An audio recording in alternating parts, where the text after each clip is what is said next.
when when we got to that point, it seemed very far-fetched. Then we started seeing virtual worlds in the 90s, like Active Worlds and Worlds Inc. And somebody came to me in the Metaverse roadmap and said, "What do you think this is going to be?" I said, "Well, it was about 2007 at that point." I said, "Well, I would expect it to be more aligned with the internet way of thinking.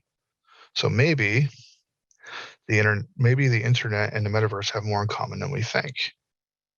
Being that the metaverse might actually be an ecosystem and not just a single space.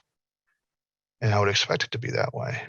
So when we talk about the metaverse, the first thing I said was, imagine you're talking about the internet, and every time you use the word metaverse or metaverses, which we see a lot of now, why don't you replace that with the word internet and internets?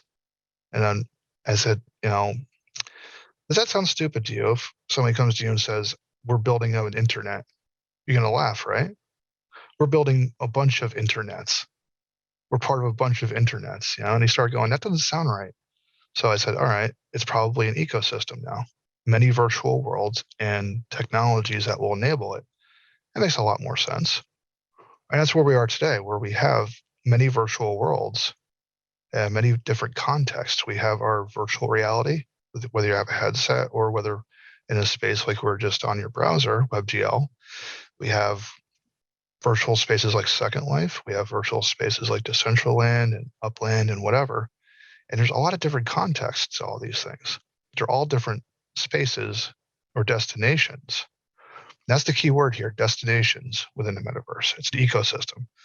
So we start saying, okay, the key word here is destination, which means what is a metaverse? It must be a spatial internet. Now we're getting somewhere. Once you understand that every virtual world is actually just a destination, in the same way as a web page is just a destination on the internet, now we're talking about spatial internet, which means these are locations in the metaverse. We switched to in because it's spatial. You're there. It's all around you. Cool. But what else could it be? Well, it's probably your Tesla car as part of the metaverse. If you know what a Tesla car is, okay. How is your car a part of the metaverse? It's scanning data all around to learn how to drive, right? It's using AI chips.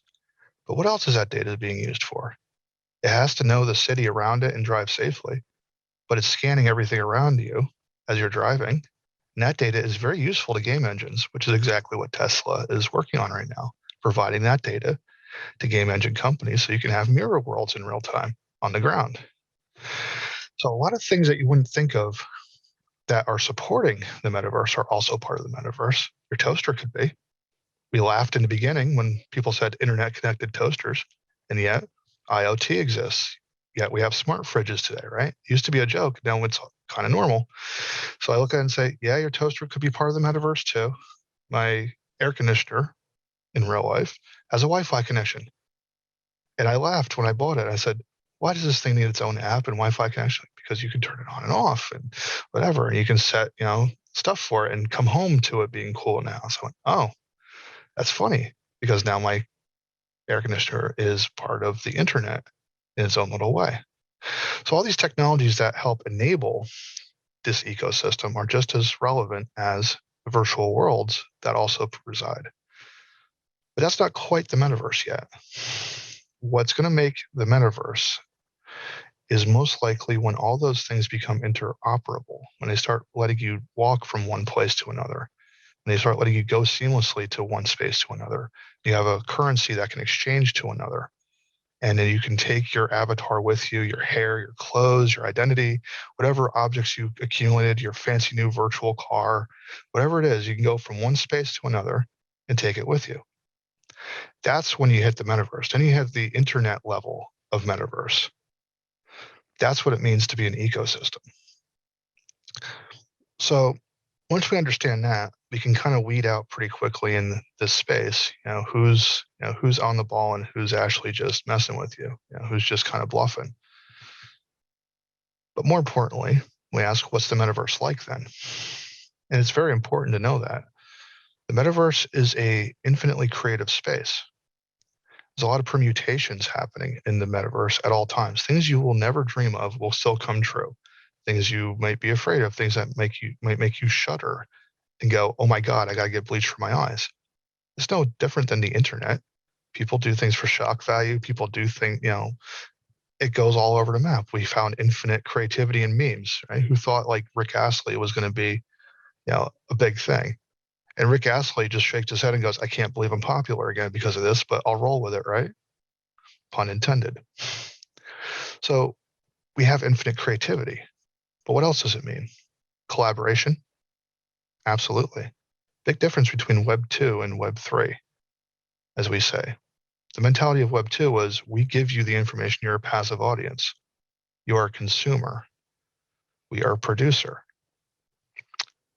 Web 3 and Metaverse is more like everybody's a consumer and a producer simultaneously.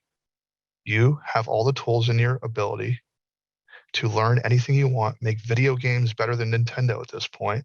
You can make virtual worlds. You can learn Unity, Blender, Photoshop. It's all at your disposal now. Then we add stuff like NFTs and cryptocurrency, and you can be that person if you want. Be an artist who sells your artwork directly to the public and auctions it off and puts it in augmented reality and get a following. And you can be a superstar in your own right. But the bottom line is that the metaverse empowers everybody from every angle. It allows you to be creative in whatever way you need to be creative or want to. It allows you to find people of like mind to collaborate with. It allows you to even use like DAOs. If you want to be get a big fund together and, put something together. It is a very empowering thing, but it's definitely not a passive experience. It's an active experience. And whether you're just doing your own thing or whether you're doing something big, you're still a part of it. Whether you're just using your phone to text message somebody, and it just happens to cross lines into a virtual world somewhere and pop up on somebody's radar, still part of it. So that covers what the metaverse generally is. I can't go into every detail because it's infinite. We looked at our marketing verticals, and recently it was said that it could be a $1 to $30 trillion industry. That's insane. But what's more insane is about 15 years ago, I said the same thing to a couple of companies when I was in Parallel Worlds, and they said I was insane. And what's the vertical? I said $30 trillion. And they went, no, that's not even possible. It's stupid. You got to bring it down. I went, no, I don't. Well, what's the vertical? All of them. And when you think about it, it really is all of the verticals. Every conceivable vertical and everything you haven't thought of, it's going to be there in ways you never imagined. So let's talk about marketing then. Marketing psychology. The psychology of the metaverse. Well, it's laid back. We don't take ourselves too serious. You got to learn to stop doing that. And we're kind of getting into that now where we're not, all full of it. We're not sitting around wearing suits and ties anymore. I'm certainly sitting here in my baseball cap and headset. We're not taking ourselves so seriously, but we're also adding infinite creativity to our virtual self, our persona. Just the same way that we can have a business meeting. I've had plenty of virtual business meetings with a anthropomorphic fox in a pair of shorts and a pair of sunglasses and a dragon and a kitten across the other table wearing a necktie, taking himself seriously in context to the avatar going, I am kitten. And you can't laugh. You go, that's the best thing I've ever seen today. But you're not here because I'm going to judge you on your avatar. I'm not judging you on your clothes. You're here for merit. There's a big keyword, merit. Metaverse is based on merit. It's not who you are or what. I can be anybody and I can put on the disguise and be anybody I want. So now it comes down to just merit alone. It could be some big wig in a corporation somewhere, and as soon as you put your avatar on, anybody you want to be, and nobody around you has to be, any the wiser. So now we're basing it on merit. Okay. Infinite creativity. Cool. So far, so good. The psychology of it is, if you don't make it as a company, they will. That's one thing you need to understand. Matter of fact, if you're a company and you represent brands, I'm going to give you about a 95% chance they already did. They have done so for the last 20 years. There's no shortage of your stuff in there already. What you need to do as a company is convince them by working with them. Again, we're back to collaborative. When I say collaborative, it doesn't mean for a company to go to a marketing agency and figure out how you're doing an island or your own store. That's a dictator kind of thought process. You're still in producer consumer mode. You start thinking prosumer mode. You start understanding that every creator, millions of people around the world, have the tools in their hands to create, and they already have been for 20 years. So go to them, ask them in the community, be a part of the community with us. Treat them not as somebody just to sell something to, treat them as possible collaborators. Treat them as equals. You're bringing the brand, they're bringing the expertise and understanding of their own environments. Which environment? Whatever suits you. There's plenty of them there. You pick the ones you want to use that meet your context. You figure out what creators are in there that you might want to work with. Do your research, do your homework, figure out what they can do for you. What have they done for themselves? Do they run a giant store in Second Life? Don't build an island. Go walk into their store, contact the owner, and go, hey, you're making jeans, we're Levi's. I think we got something here, right? We don't need to turn your whole store into Levi's. I just want to be on the shelf. Why would we do that? Because we do it that way in real life. You don't think Kellogg's owns the whole cereal aisle, do you? They got to share with, Post and General Mills and stuff, right? So you think in real life. What's the psychology look like? Well, we're nuts. All of us. We're all crazy to some extent. We do crazy stuff all the time. Things I never even dreamed of happen in the metaverse and virtual worlds, and I've been through 20 or 30 of them by now. And I'm always amazed at what the creative level of people are. I've seen charities pop up. I've seen whole events pop up that were just creative as all get out just to raise $1 million. And I said $1 million collectively just for Feed a Smile to make sure kids in Africa had food and clothing and a school. They built a whole school for these kids. All these avatars just got together and went, let's do it. They had like events and live musicians coming in, and they did the whole, We Are the World thing in one shot. That's amazing. But it wasn't organized by some big brand. It was just a bunch of people collaborating on let's change the world for the better. And that's the mentality. We are pretty much cyber hippies at this point. But we think nothing's impossible. Nothing should be impossible. And while as much as I try to keep, things PG, look, things are going to go adult. They're going to go sideways real quick. And you have to get desensitized to this, right? You can't control it all. You should just kind of sit back and go, right, this is a part of the metaverse. This is a community. This is part of the culture. And you'll realize what's good and what's not by being part of it. It's always your step one. Be part of the culture first. Before you want to sell them anything, get involved in anything, just exist among them. Get a feel for how they think, how they act, what their norms are. Get desensitized to the crap you're going to see, because some people are going to be throwing flying penises at you. Lord knows CNET found out the hard way when they tried to do that interview with Anshi Chung. Look, people are kind of crazy, but they're crazy like the Mad Hatter, crazy like a Cheshire cat. It's a good kind of crazy. The kind of crazy that says we can change the world and will, and then they just go out and do it. The ones that say, don't tell us it's impossible. We're going to make this happen. We don't have a marketplace. We need one. Linden Lab back in the day said, we don't need a marketplace. I don't understand why you have this. And then X Street SL came out and said, here's your marketplace. And then Linden Lab said, oh crap, we need that. And then bought them out, turned it into a marketplace. This was a user. Just a couple of users said, I think we need this, and went and did it. It wasn't a company. So they can create whatever they want. We've got vendors now, whole vending systems in there created by the users and back-end servers, and they just get together and say, let's do it. So that brings us to lesson 3 about the metaverse. There's no amount of money on earth you can throw into whatever project you're doing that will compete against nearly 8 billion people on earth. If they want something, they will run circles around you night and day. Your only hope is to collaborate and be part of that ecosystem. Yes, you own the brand. Absolutely, you have the right to do it. Yes, you can build your own island and build your own empire unto yourself and praise yourself all you want. But people see that as shallow in the metaverse. They want to see authenticity. They want to see collaboration. You're one of us now. Now, a good example is Nintendo doesn't get that. Kid made AM2R, another Metroid 2. Beautiful game. I have a copy of it. Nintendo lost their mind, went on a warpath against this kid. He wasn't even charging for it. He was giving it away for free. Labor of love. Nintendo lost it. They didn't take it down, and the community said, no, we're going to put it on BitTorrent, and we're going to keep updating it ourselves. And giant middle finger to Nintendo. So they won the battle and lost the war. Cut the head off a Hydra, and 5 grew back. Sega, on the other hand, is a good example.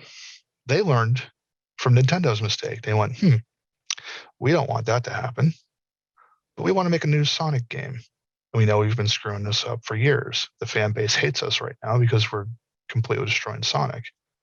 They went to Sean Whitehead, a fan game maker in the community that was well respected, who reverse engineered the Sonic 1 engine by himself. Maybe a couple of people sat down and reverse engineered that original Sega cartridge physics to make their own engine to make fan games. That's how dedicated they are. That's how insane they are when they get their minds to it. And Sega went, you know the physics of Sonic. You've done great stuff with our IP. And he went, am I in trouble? And they went, no, absolutely not. Matter of fact, we want you to come with us over to Sega. We're going to hand you a team, and we want you to make the Sonic game you think, from a fan community base, the fans would want. We're going to give you like 2 or 3 things that we want from it, make it like between 32-bit and Sega Saturn. Pretty much go for it. And lo and behold, wouldn't you be surprised? That year, Sega had the greatest selling game of that year, Sonic Mania. A 2D game in the modern age blew everything out of the water because they had enough foresight to go, hey, community people, come here. All right, we get the idea. You hate us. We've been screwing this up. We know you can do better. You're very dedicated. If you think you can do it so well, why don't you come over here and show us how it's done then? And by golly, they did. Ran circles around that company, gave them the best thing they've seen in 10, 15 years.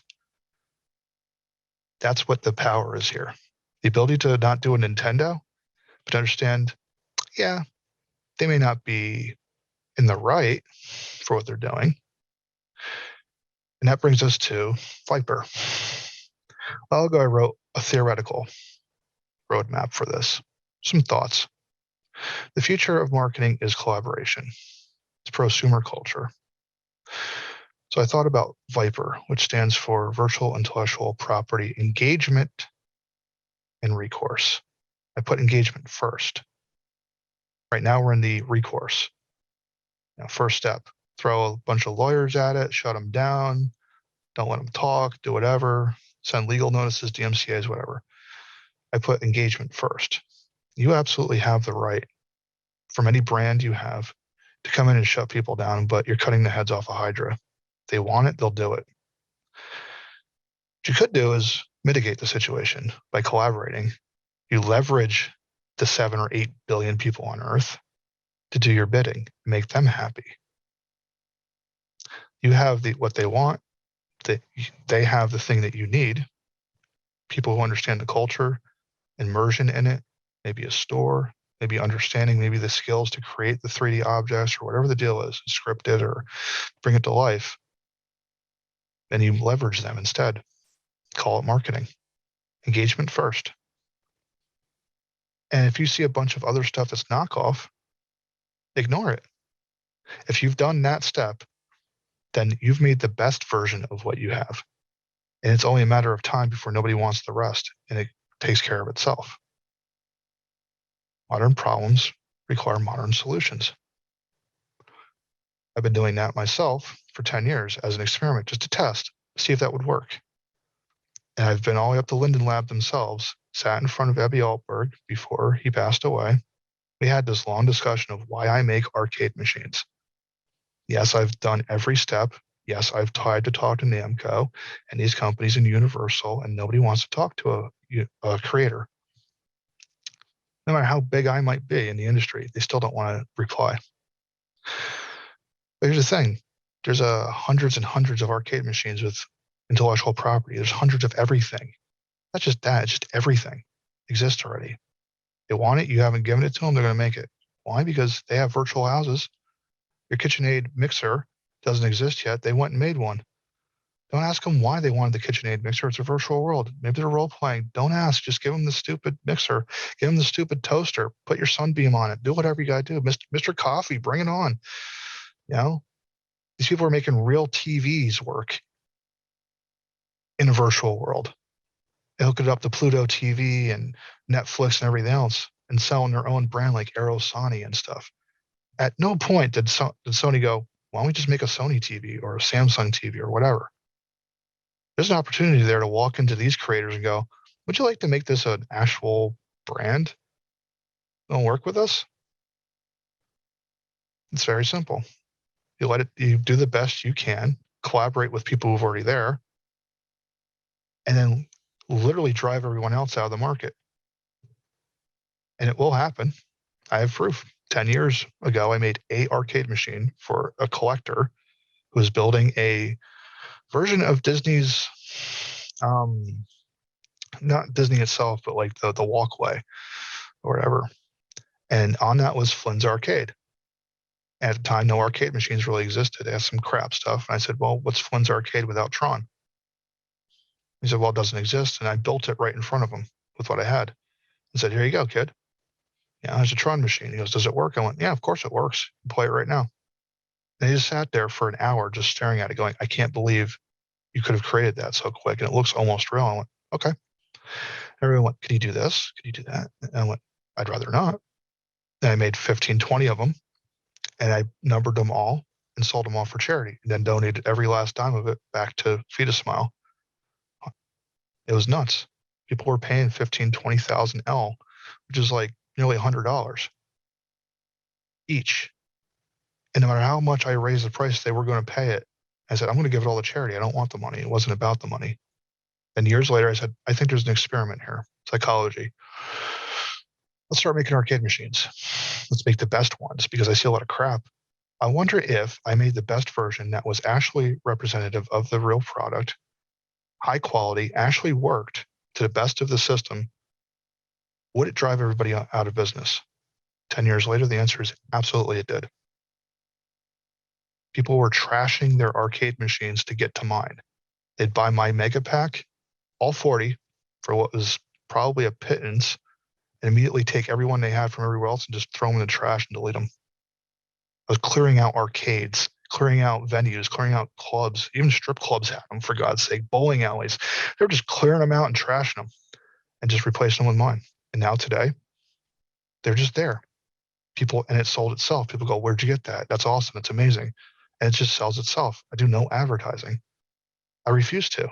And people ask me how much money you make. I go, none.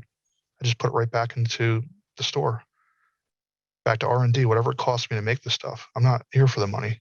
I'm here to prove a point. By breaking IP, I actually saved it. There's your history. There's your future. You either cut off the heads of the Hydra and be surprised that 100 more grew back, or you leverage it and win. You've got billions of people on Earth right now who are going to do exactly that. Nobody's got that much money. Nobody's got that many lawyers. Let's be real. And I've watched this over and over again. And I go, you have every right to do what you want to do. It's your money. It's your brand. I'm going to give you a clear path to how to do it. It's a new economy. It's collaborator. People are going to do it themselves. They're going to recreate, remixes and, whatever. They're going to create artwork. They're going to create 3D objects. And do you really want to try to track down billions of things across many different systems? Or do you want to just say, yeah, I acknowledge you're using our stuff. I acknowledge you wanted our stuff. Let's work together. That's the answer, because everybody else is saying let's work together in these economies, in these ecosystems, in these virtual worlds, in these NFTs. That's the immediate thing they say. Let's collaborate. That's the answer we have as companies, as big Fortune 500 or whatever. We change our mindset and say, we're not better than you. We're on the same playing field as you. We bring the IP, you bring the genius. We know you're going to figure it out. and everybody wins. So that's the end of my talk. Go to AMA because it's a lot easier.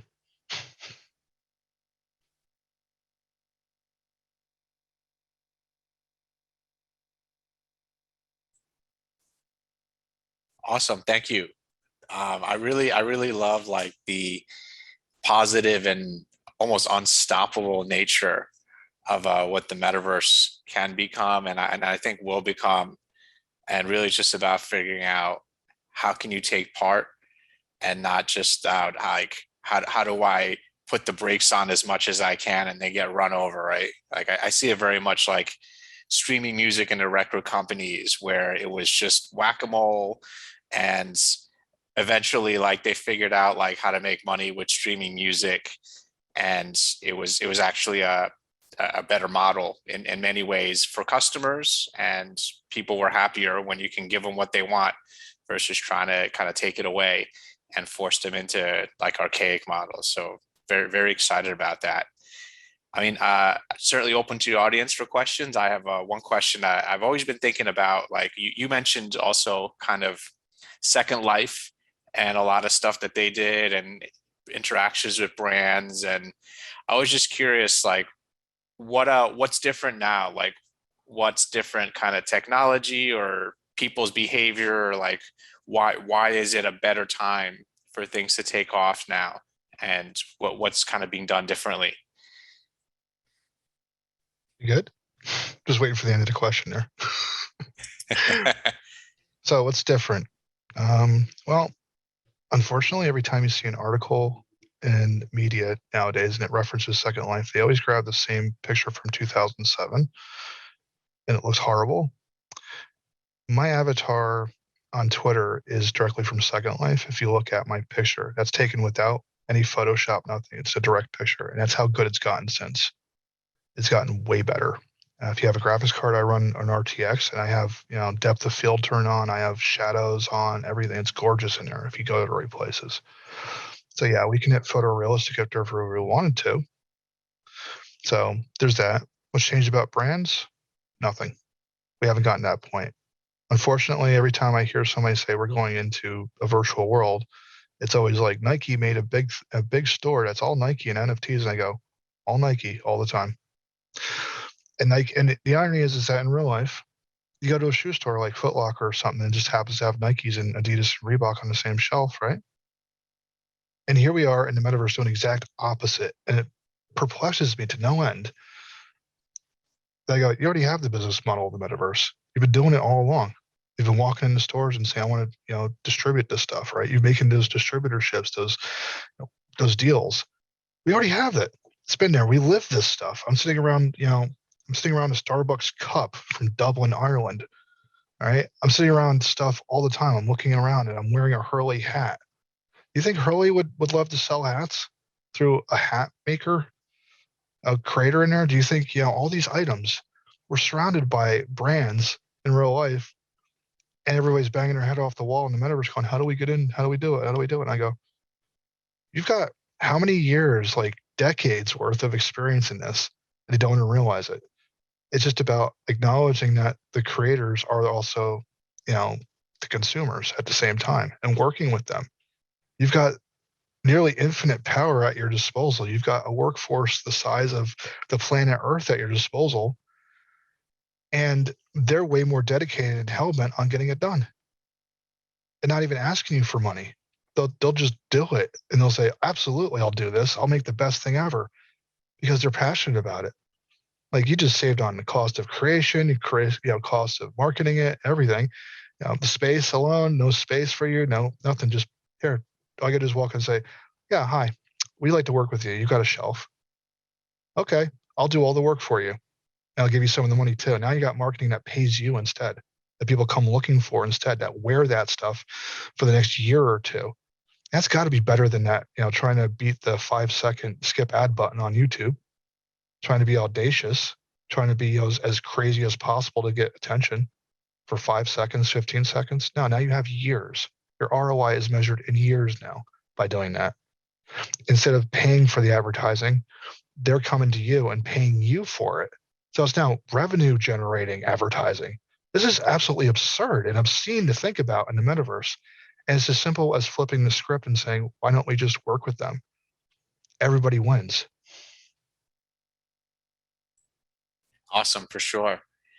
Yeah, I mean, I've seen a lot going on, and potentially the switch to more privacy considerations for like mobile tracking is going to push this along further, where the brands can't reach and know so much about you as easily.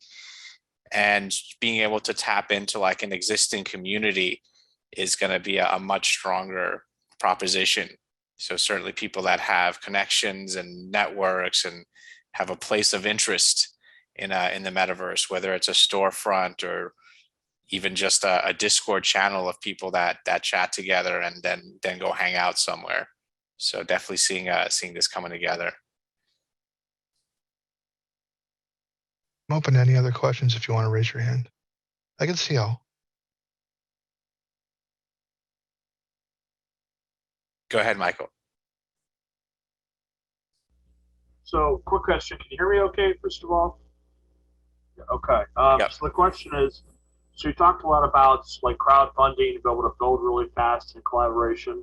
So what would you recommend for someone that's really wanting to just immerse completely into the ecosystem and find some crowdfunding, whether that be, a new coin, a Deo, what would you recommend? The platform and the software to get there. I don't. I work for Superworld, but I don't do king making. The reason I say it is because I say the first step is always immerse yourself in the culture. Get used to how they operate and why. Understand their nuances first, right? And then you end up meeting other people who know other people who might want to share similar things you want to do. Then you end up starting a DAO, a DAO, or you get together as people who want to jump on the same project and you build your own community that way. What virtual world you're in? Rephrase the question. So, with the exception of Superworld, what are your top 2 or 3 favorites metaverse worlds?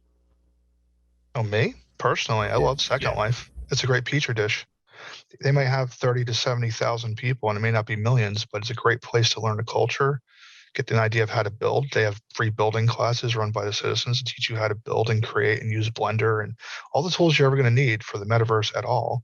But the culture itself has been around for 20 years. So if you want to see what a fully blown culture looks like, get immersed in that. And then when you step out of there for real in like 6 months or so, a year from now, you will have the full understanding of what you need for the rest of the metaverse. You'll know what to expect. You'll be desensitized to all the crap that's griefers. You'll have understanding of how people act and react.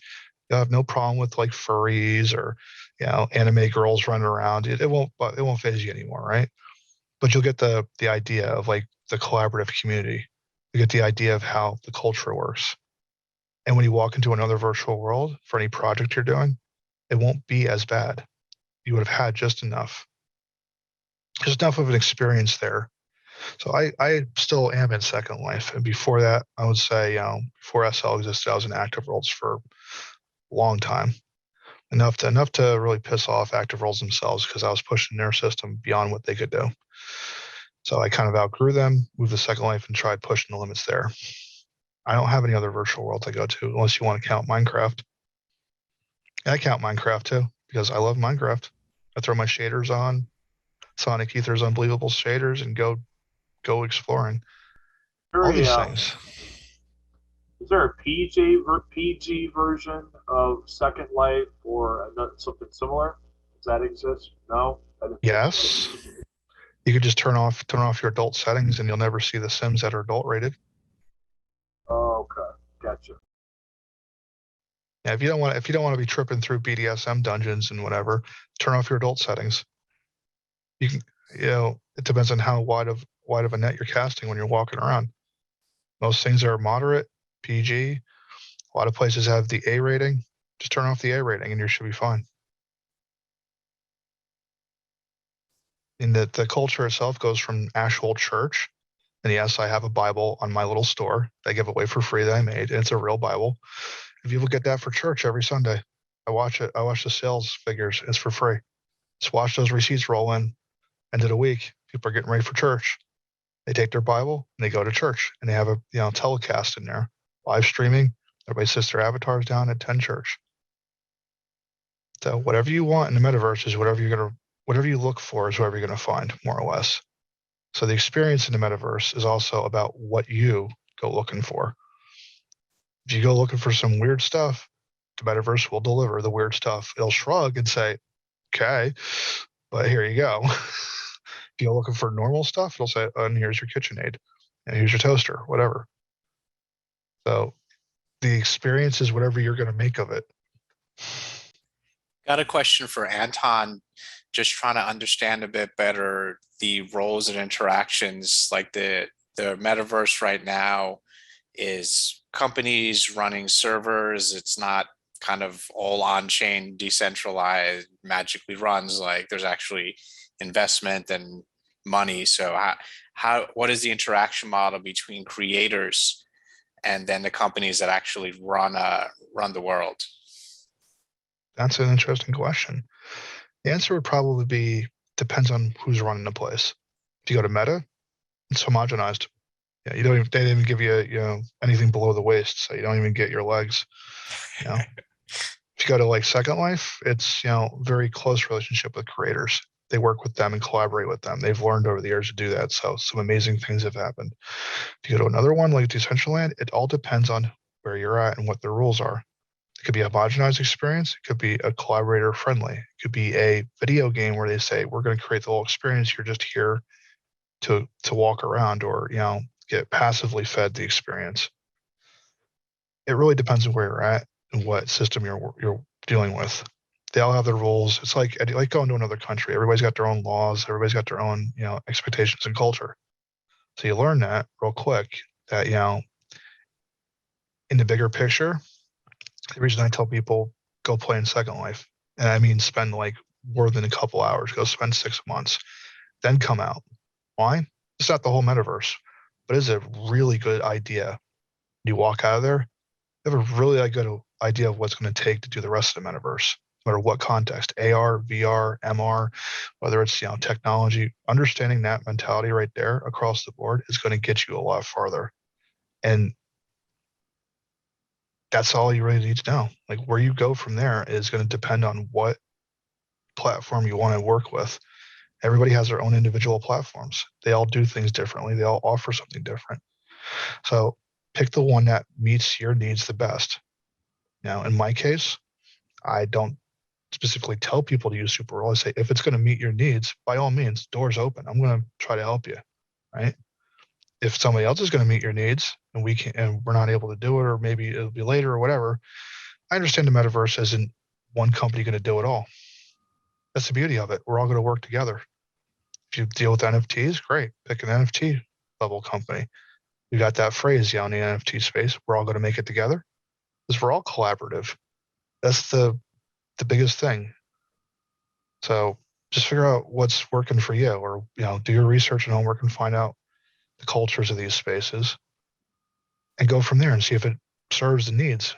What do you want to do? If it's a user-generated world, is it a prefab world? Is it, a WebGL thing? Is it, so many contexts will serve every niche and vertical that you can think of. So I can't recommend a place, but if you want to learn culture and get used to the rest of it, yeah, go take a holiday in Second Life for a while and come out, and then you'll understand the rest. So there is no kind of investment in terms of time and money that's worth right now, except for just playing around with it? Because there's investment.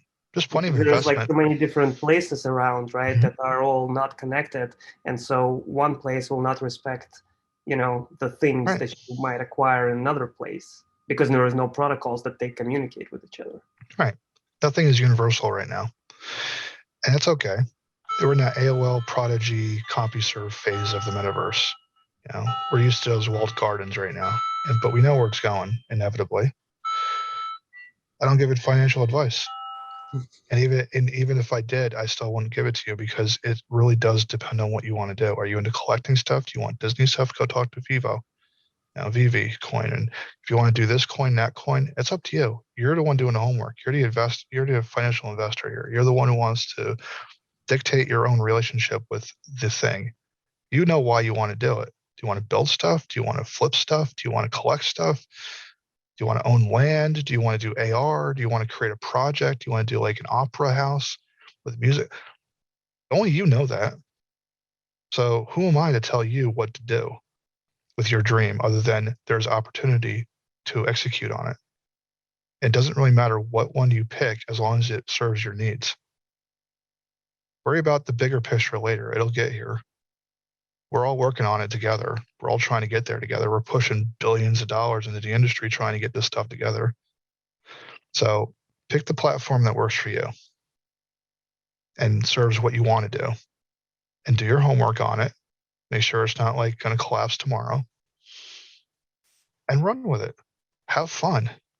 Stop being so serious about it. Like, just have fun with it and see what you can do. And maybe you'll be the next millionaire. Who knows? Maybe maybe you'll be the next Beeple for who knows. We don't know that. You could do something like, you could be like me, do something stupid 10 years ago, and everybody suddenly wants it. And I just shake my hand and go, that's not what I wanted to do. I'm an academic researcher. But fine. If somebody's going to yell, shove, and take my money at you, and it's something you didn't think was going to do it, then take the damn money, kid. Just roll with it. Enjoy your time across the entire metaverse. Play around. And the joy of, the whole joy of creation thing, enjoy it. Enjoy it. Go play with the communities. Go talk to communities. Get a part of these clubhouses and Twitter spaces and just get to know people. Remember when we used to do that? We used to have like mixers and just hang out with each other and talk to each other. Yeah, we're back to that again. This is about like laser focus. We got to get this done. This is about sometimes some things lead to another. Serendipity happens. We meet people in a room. We come across other people that happen to know something, or they're about to drop an NFT and they go, hey, man, you want in on this? You never know where the future's going to take you. So try to be a world traveler, be worldly about it, explore, have fun. Nice. Do what you do best. Got a question from Arfo, and he's wondering like, what does advertising actually mean in the metaverse? Like, is there a display campaign? Is that effective, or is that like those dystopian Blade Runner screens? Like, well, what do you think? Those certainly could exist. I would discourage that highly. If you're looking for like trying to track the ROI and stuff, I'm going to pull a Gary Vaynerchuk on you and say, what's the ROI of your mother? What's the ROI of the piano? What's the ROI of basketball lessons? We're past that crap in the metaverse. It's just it's understanding if you're popular, people will come and get your product. If you're popular, you are collaborating with people and you have a wider reach. You're less worried about that. The numbers. We've been crunching numbers for 20 years trying to get exact science, and people's decision can be tracked to a certain point, but their loyalty is all you're really after. You're down to like being, authentic with people now. You're down to just being regular old us like we used to be. Before we had mass adoption of everything and mass consumerism, and we're back to the butcher knows your name. They're back to the butcher knows what you like, and they got that stuff tied up and ready to go. That old kind of grandma, grandpa back in the day, that relationship, we're back to that. And those people are way more attuned to this than the current generation. We're back to authentic interaction again. We're back to, I'm here on merit. Your merit and everything goes farther than any ad campaign you got. Building a persona, a brand, is meaningless if it has no merit, and it gets around quicker than anything. Like a lie gets around the world faster than the truth gets its pants on. Your BS gets around the world faster than you have a chance to correct yourself. You can't pull it anymore. We're in a global connected society. They don't like you, they're not going to deal with you. It gets around a lot faster. So it's time to just be real. Drop the facade, just be real with people and be authentic, and that'll work a lot better.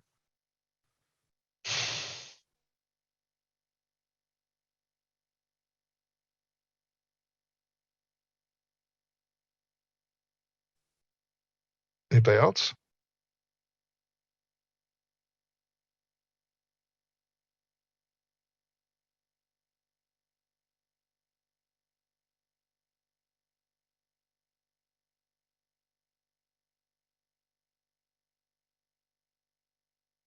think you're on mute. Yeah, I've got more How- questions, but I just saw one from Rose come in. What surprised you in your research? You've been kind of looking at virtual worlds for decades. That's it. That's the whole question, Rose. It's so broad. What surprised you? Every 5 minutes surprised me in the metaverse. Every time I walk into, I'll tell you a story. It's a little bit, PG-13, but walked into an orgy my first day in SL by accident. I just went to the welcome center, saw a bunch of people on the map, and went, "Hey, that looks popular." Click. Oh dear God, I need bleach. Like everything surprises me, but I'm not like clutching my pearl surprise. I'm now like laughing, going, "Of course that exists." Look, I did a whole section in my paper about teledildonics as a joke, and ACM went, "Sure, that could happen. We'll publish it anyway." And I was really trolling you guys, but yes, it's going to happen. They're like, "No, it's not going to happen. That's a far away thing." And I was in there with a friend, a producer, my friend Jay. He's a producer out in Nevada. He wanted to see this, and I said, "No, it really exists now." 5 or 6 years later, he goes, "What do you mean?" I go, "This girl's in a strip club with love vents right now that you can push buttons on, and it'll turn your vibrator on." I'm like, this is, don't be surprised anymore. Like he asked me like, what is going to surprise me? Your first like couple of months, you're going to be just overwhelmed and going, "Oh my God, oh my God, oh my God, oh my God," because everything's going to come at you. You go, "Did you see that? Did you see that? It's going to be like walking into Portland on steroids. And after about 6 months, you're going to go, "Yeah, of course it's a furry. Yeah, of course they're wearing a collar. Of course they got BDSM gear. Of course it's this. Of course it's that." You're just going to take it and you're going to roll. And when you get to that point, the rest of the metaverse is not going to phase you. You're going to go, "Sure, of course they're collaborating. Of course they're doing that. Of course they created some whole network for this thing. Of course there's whole islands devoted to this. Of course." And you just laugh and go, "Of course a Pac-Man pasties exist. Of course. Somebody had to have thought of it. Of course it got weird because there's permutations out the wazoo. And after 20 years, it got weird, but it got to the point where everything almost exists." So what surprises me more than anything, aside from that, surprises me is that companies haven't learned their lesson and they're doing exactly the same thing. When people say, "Are you a futurist?" I say, I'm an archaeologist. I looked at the past. That's how I can predict the future. People are predictable. Companies are predictable. You did it before. I watched the internet boom. And lo and behold, you're doing it again. So I already know what 5 steps ahead looks like. I know what the end result looks like, and so do you. So I look at it and say, what's more surprising is that there's a backlash, the community backlash this time. The tools are in their hands. They're going, not this time. We want mental health checks. How are you as a person? Sincerity, authenticity. This is what's really intriguing. This is what surprises me, is that the people who are now empowered this time around are going, "Absolutely not. We're not doing this like we did the last time. No, how are you as a person? I'm sincere. I don't know you, but I care about you.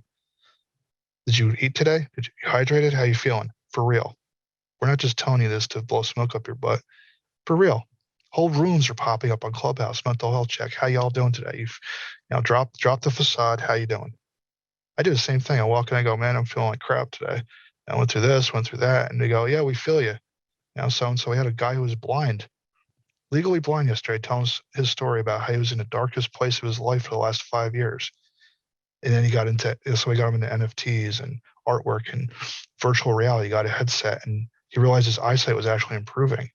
He was never going to get his eyesight back, but it was improving. And it gave him hope back in his life that he could see a virtual world. He couldn't see real life as well, but he could see the VR. And it gave him his life back. It gave him something to be happy about. And the NFTs, he was talking about the artwork, how he could see the detail of it. It was so amazing. That inspirational story right there, that is what's surprising, that we are in that phase of humanity. We're going all together now. We care. All together now. We can do this. When they see all these hashtags, "We're going to make it together," it ain't just a hashtag. They mean it to the hilt. They're like, "We got you. What do you need? We need to do this? Great. Let's start a DAO together.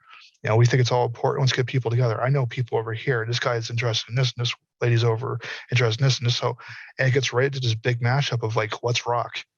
Nothing's impossible. Let's do it. Oh, the pool down in your town, the public pool is rotten out.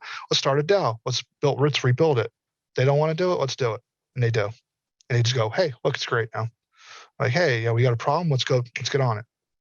That's what I think is going to keep steamrolling. That's what surprises me most, is that the hope of humanity is lying on this. And it's not disappointing me in one bit. I never have lit up more than watching people talk about this stuff to each other and be real and authentic and go, yeah, well, I'm not going to be an ass about it. I'm going to be real with you. That moment in this metaverse, in this whole ecosystem, that moment where people are going, I like being real. I like just knowing that I ain't alone in all this. You know, I got crap that goes on in my life, and life ain't all good and roses. And hey, if Will can do it, like, hey man, I'm not on a pedestal. I'll crack a beer open in the middle of a clubhouse and be like, what's up, guys? And they go, he's like one of us. We're all like one of us, right? Demystify the crap, you know? And we all sit down and go, hey man, I spent my years homeless too. I've been on the streets. And they go, no. And I go, yeah, grew up in a trailer park. Because I deal with, you know, high-end stuff now. Don't mean jack. I've been through my crap too, just like y'all. And they go, oh, I heard that, y'all. Yeah, y'all. I'm Southern. I usually don't let the drawl come out while I'm speaking, or my radio voice. I can drop down to my regular Southern voice and have my actual drawl back, and y'all can figure out what the hell I'm talking about. I've learned my radio voice for speaking. I've learned through opportunities, through meeting others. And in my darkest times, I found the best of life. I found that person on the street who hasn't given up, who's seen the best of everybody, who has absolute faith in humanity. And I'm seeing that now. That's the real power of all this stuff. The connectedness and the tools to change the world for exactly what we want it to be. It's a matter of getting everybody on the same page and letting them know, hey, by the way, you have everything you need right now to change the world for the better. You have everything you need right now just to make somebody's life better. Get them off the edge of the ledge. You don't know if they are or not, what they're going through. Ask. You okay? You're not? Let's help. What do you got? You know, I don't know you. I don't need to know you. I need to know I'm worried about the human condition. You're part of it. I care about you whether I know you or not. That's the attitude we really need.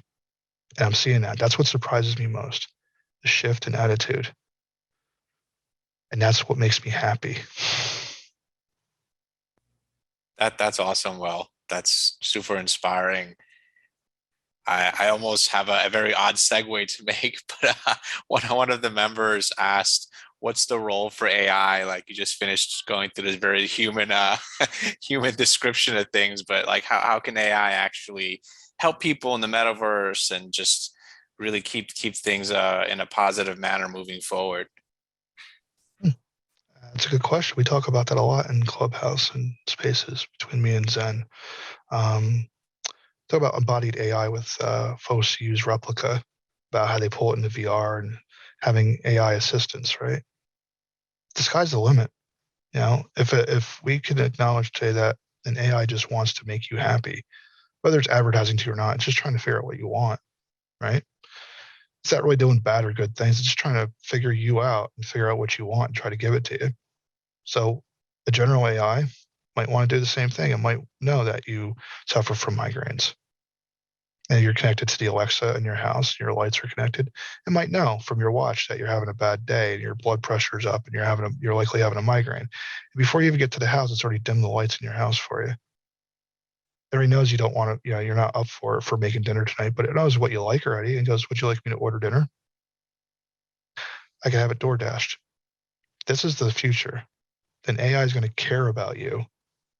And it may not be human, but it's going to care about what you want or what you need because it's going to have that directive of figure this person out to an alarming degree and try to keep them happy. Try to make sure they're happy and healthy, whatever that means for you.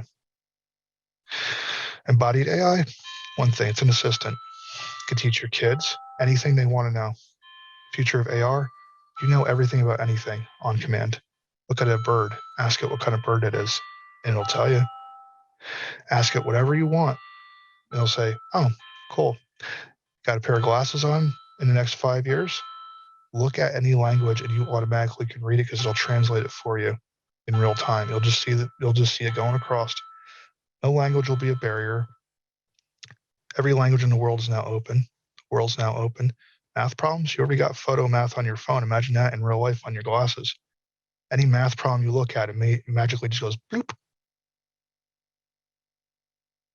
Wow.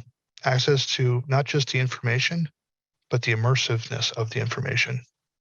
The AI is going to want you to learn. It's going to teach you in the best way it thinks it knows you. So now you have hyper-personalized learning. I'm interested in such and such a thing, or hey, I wonder who made this kind of chair, or what kind of china this is. Oh boy, it'll just give you the whole history of it. Like, there you go.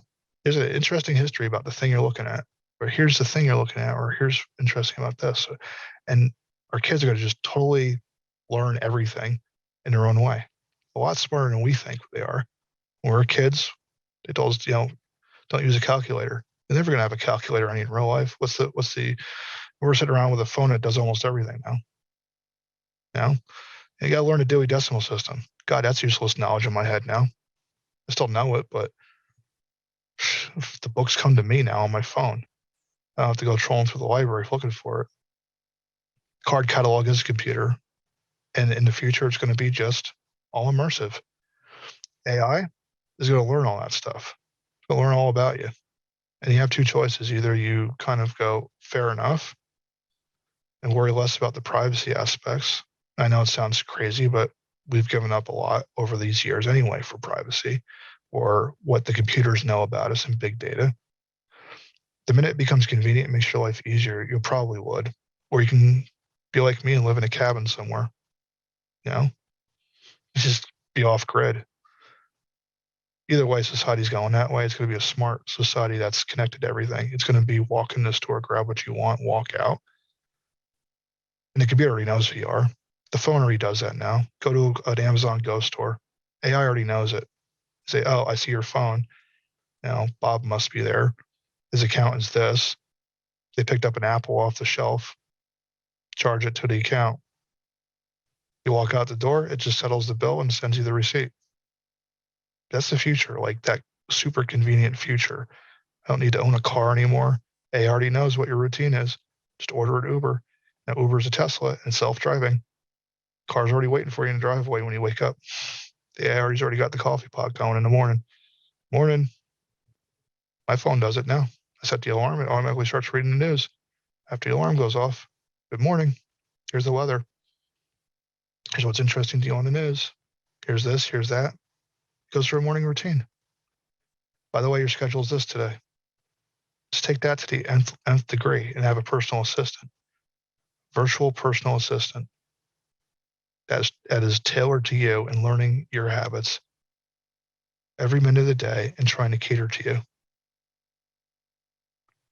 That's AI. It's your embodied AI future. Awesome.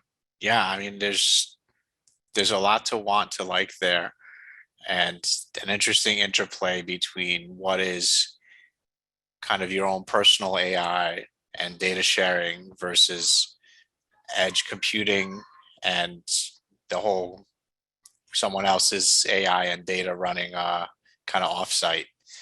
But I think we're right at the hour, a little bit over.